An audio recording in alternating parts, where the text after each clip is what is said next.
Hello friends, welcome to my channel high level tourism. ನನ್ನ ಹೆಸರು ನಟರಾಜ್ ಅಂತ. ಸ್ನೇಹಿತರೆ, ಇವತ್ತು ನಾನು ನಿಮಗೆ ಸಿಗಂದೂರು ಕ್ಷೇತ್ರವನ್ನು ತೋರಿಸಲಿಕ್ಕೆ ಹೋಗ್ತಾ ಇದ್ದೀನಿ. ಸ್ನೇಹಿತರೆ, ನೀವಿಲ್ಲಿ ನೋಡಬಹುದು, ಮ್ಯಾಪಲ್ಲಿ ಕಾಣಿಸ್ತಾ ಇದೆಯಲ್ಲ, ಇದೇ ಆ ಸಿಗಂದೂರು ಚೌಡೇಶ್ವರಿ ಅಮ್ಮನವರ ದೇವಸ್ಥಾನ. ಈ ದೇವಸ್ಥಾನ ಇರುವಂಥದ್ದು ಶಿವಮೊಗ್ಗ ಜಿಲ್ಲೆಯ ಸಾಗರ ತಾಲೂಕಿನ ಒಂದು ಸುಂದರವಾದ ಲೊಕೇಶನ್ನಲ್ಲಿ. ನೀವಿಲ್ಲಿ ನೋಡಬಹುದು, ಈ ದೇವಸ್ಥಾನದ ಅಂಗಳದಲ್ಲಿ ಎಷ್ಟೊಂದು ಅಂಗಡಿ ಮುಂಗಟ್ಟುಗಳೆಲ್ಲ ಇದ್ದಾವೆ.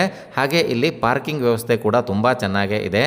ಒಂದು ವೇಳೆ ಈ ಪಾರ್ಕಿಂಗ್ ಏನಾದರೂ ತುಂಬಿತು ಅಂತ ಆದರೆ ಇದಕ್ಕಿಂತ ಮುಂದೆ ಇನ್ನೂ ದೊಡ್ಡ ಪಾರ್ಕಿಂಗ್ ವ್ಯವಸ್ಥೆ ಇದೆ. ಅದು ಅಲ್ಲದೆ ಇಲ್ಲಿ ಪ್ರತಿದಿನ ಬರುವಂತಹ ಮತ್ತು ಇನ್ನೂ ಹೆಚ್ಚಾಗ್ತಾ ಇರುವಂತಹ ಭಕ್ತರ ಸಂಖ್ಯೆಯನ್ನು ನೋಡಿಕೊಂಡು ಇಲ್ಲಿ ಅವರಿಗೆ ಇನ್ನೂ ಉತ್ತಮವಾದಂತಹ ವ್ಯವಸ್ಥೆಗಳನ್ನು ಕಲ್ಪಿಸಲಾಗ್ತಾ ಇದೆ. ನೀವಿಲ್ಲಿ ನೋಡಬಹುದು, ಈ ದೇವಸ್ಥಾನದ ಪಕ್ಕದಲ್ಲಿ ಕೂಡ ಇಲ್ಲಿ ಸುಂದರವಾದ ತೋಟವಿದೆ. ಹಾಗೆ ಈ ದೇವಸ್ಥಾನದಲ್ಲಿ ಆಲ್ಮೋಸ್ಟ್ ಎಲ್ಲ ವ್ಯವಸ್ಥೆ ಇದೆ ಅಂತ ಹೇಳ್ಬೋದು. ಸ್ನಾನದ ವ್ಯವಸ್ಥೆಯಿಂದ ಹಿಡಿದು ಶೌಚಾಲಯದ ವ್ಯವಸ್ಥೆಯಿಂದ ಹಿಡಿದು ಬಟ್ಟೆ ಬದಲಿಸೋ ಕೋಣೆ, ಹಾಗೆ ಬಂದವರಿಗೆ ಉಳಿಲಿಕ್ಕೆ ಕೂಡ ಇಲ್ಲಿ ರೂಮ್ಗಳ ವ್ಯವಸ್ಥೆಯೂ ಇದೆ. ಹಾಗೆ ನೀವೀಗ ಇಲ್ಲಿ ನೋಡ್ತಾ ಇರೋದು ಈ ದೇವಸ್ಥಾನದ ಅನ್ನಛತ್ರ. ಹಾಗೆ ಇದರ ಪಕ್ಕದಲ್ಲಿ ಸ್ವಲ್ಪ ನೀರು ಕಾಣಿಸ್ತಾ ಇದೆಯಲ್ಲ, ಅದು ಏನಂತ ಈಗ ಹೇಳ್ತೀನಿ ನಿಮಗೆ. ಸ್ನೇಹಿತರೆ, ನಾವಿಲ್ಲಿ ಮ್ಯಾಪನ್ನು ಝೂಮ್ ಔಟ್ ಮಾಡ್ತಾ ಇದ್ದಂತೆ ನಮಗಿಲ್ಲಿ ಗೊತ್ತಾಗುತ್ತೆ ಈ ಸಿಗಂದೂರು ಚೌಡೇಶ್ವರಿ ದೇವಿಯ ಕ್ಷೇತ್ರವು ಎಷ್ಟೊಂದು ಸುಂದರವಾದ ಲೊಕೇಶನ್ನಲ್ಲಿ ಇದೆ ಅಂತ. ನೋಡಿ, ನಾವು ಈಗ ಝೂಮ್ ಔಟ್ ಮಾಡ್ತಾ ಇದ್ದಂಗೆ ನಮಗೆ ಈ ಪ್ರದೇಶದ ಸುತ್ತಮುತ್ತಲೂ ಇರುವಂತಹ ನೀರು ಮತ್ತು ಅಲ್ಲಿರುವಂತಹ ನಡುಗಡ್ಡೆಗಳು ಕಾಣಿಸ್ತಾ ಇದ್ದಾವೆ. ಎಲ್ಲ ನೋಡಿದ್ರೂ ನಮಗೆ ನೀರೇ ನೀರು ಕಾಣಿಸ್ತಾ ಇದೆ. ಇದಕ್ಕೆಲ್ಲ ಕಾರಣ ಏನಪ್ಪ ಅಂತಂದರೆ ಶರಾವತಿ ನದಿ.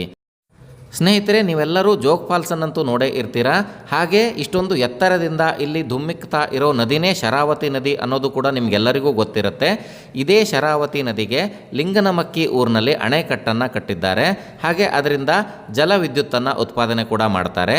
ಹೀಗೆ ಕಟ್ಟಿರೋ ಅಣೆಕಟ್ಟಿನ ಹಿನ್ನೀರಿನ ಪ್ರದೇಶದಲ್ಲೇ ಈ ಸಿಗಂದೂರೆಲ್ಲ ಇರೋದು.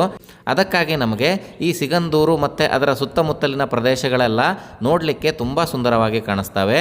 ಇಲ್ಲಿಯ ನೀರಾಗಿರ್ಬೋದು ಅಥವಾ ನಡುಗಡ್ಡೆಗಳಾಗಿರಬಹುದು, ಬೇಸಿಗೆಯಲ್ಲಂತೂ ತುಂಬ ಚೆನ್ನಾಗಿ ಕಾಣಿಸ್ತಾವೆ ನಮಗೆ.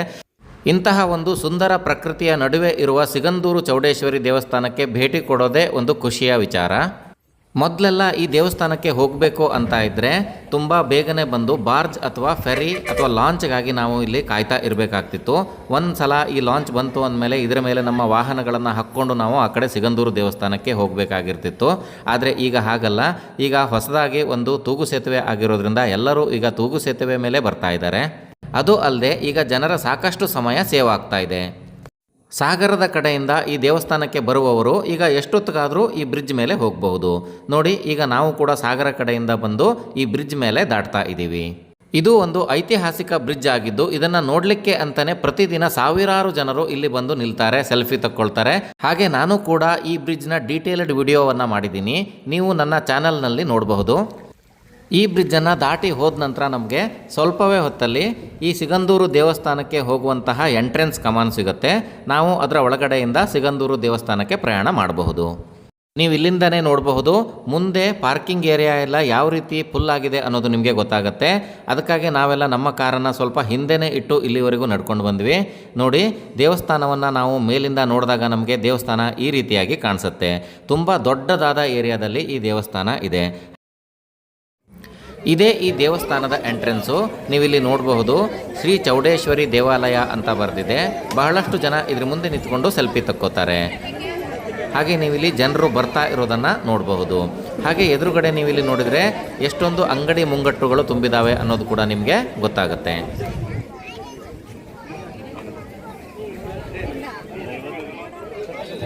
ಹೀಗೆ ಎಂಟ್ರೆನ್ಸಿಂದ ಒಳಗಡೆ ಹೋಗ್ತಾ ಇದ್ದಂಗೆ ನಮಗೆ ತುಂಬ ದೊಡ್ಡ ಏರಿಯಾ ಸಿಗುತ್ತೆ. ಈಗ ನಾವು ದೇವಸ್ಥಾನದ ಆವರಣಕ್ಕೆ ಬಂದಿದ್ದೀವಿ. ಇಲ್ಲೆಲ್ಲ ಸಾಲಿನ ವ್ಯವಸ್ಥೆಯನ್ನು ಅಚ್ಚುಕಟ್ಟಾಗಿ ಮಾಡಿದ್ದಾರೆ. ದೇವಸ್ಥಾನದ ಒಳಗಡೆ ಚಿತ್ರೀಕರಣ ಮಾಡುವಂತಿಲ್ಲ, ಅದಕ್ಕಾಗಿ ದೇವರನ್ನು ತೋರಿಸ್ಲಿಕ್ಕಾಗಲಿಲ್ಲ. ಇದು ನೋಡಿ, ದೇವಸ್ಥಾನದ ಅನ್ನಛತ್ರಕ್ಕೆ ಹೋಗಲಿಕ್ಕೆ ಇರುವಂತಹ ದಾರಿ. ಹಾಗೆ ಅನ್ನಛತ್ರದ ಹಿಂದ್ಗಡೆ ಇರುವಂತಹ ಏರಿಯಾದಲ್ಲಿ ನಮಗೆ ಸ್ವಲ್ಪ ಶರಾವತಿಯ ಹಿನ್ನೀರು ಕಾಣಿಸುತ್ತೆ. ಸ್ನೇಹಿತರೆ, ಈ ದೇವಸ್ಥಾನದ ಇನ್ನೊಂದು ವಿಶೇಷ ಅಂತಂದರೆ ಈ ದೇವಸ್ಥಾನದ ಹತ್ತಿರ ಇರುವ ಭೂತಪ್ಪ ದೇವರು. ನಿಮಗೇನಾದರೂ ತೊಂದರೆ ತೊಡಕುಗಳಿದ್ದರೆ ಅದರ ನಿವಾರಣೆಗೆ ನೀವು ಇಲ್ಲಿಗೆ ಬರಬಹುದು. ನಿಮಗೆ ಏನಾದರೂ ಕಷ್ಟಗಳಿದ್ದರೆ ಅದನ್ನು ನೀವು ಒಂದು ಚೀಟಿಯಲ್ಲಿ ಬರೆದು ಕೂಡ ಅದನ್ನಿಲ್ಲಿ ಕಟ್ಟಬಹುದು. ಹಾಗೆ ಹರಕೆ ಕೂಡ ಮಾಡ್ಕೊಂಡು ಹೋಗಬಹುದು.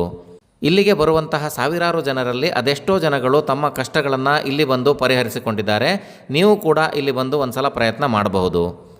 ಸ್ನೇಹಿತರೆ, ಸಿಗಂದೂರು ಚೌಡೇಶ್ವರಿ ದೇವಾಲಯ ಹಾಗೆ ಅಲ್ಲಿನ ಪರಿಸರ ನಿಮಗೆ ಹೇಗೆ ಅನ್ನಿಸ್ತು ಅನ್ನೋದನ್ನು ನಮಗೆ ಕಮೆಂಟಲ್ಲಿ ತಿಳಿಸಿ. ಈ ವಿಡಿಯೋ ಇಷ್ಟ ಆದರೆ ಲೈಕ್ ಮಾಡಿ, ಜೊತೆಗೆ ಹೈಪ್ ಮಾಡಿ.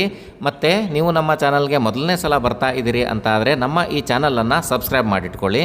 ಇದರಿಂದ ನಿಮಗೆ ನಾವು ಅಪ್ಲೋಡ್ ಮಾಡುವಂಥ ಹೊಸ ಹೊಸ ವಿಡಿಯೋಗಳ ನೋಟಿಫಿಕೇಷನ್ಗಳು ಬರ್ತಾ ಇರುತ್ತೆ.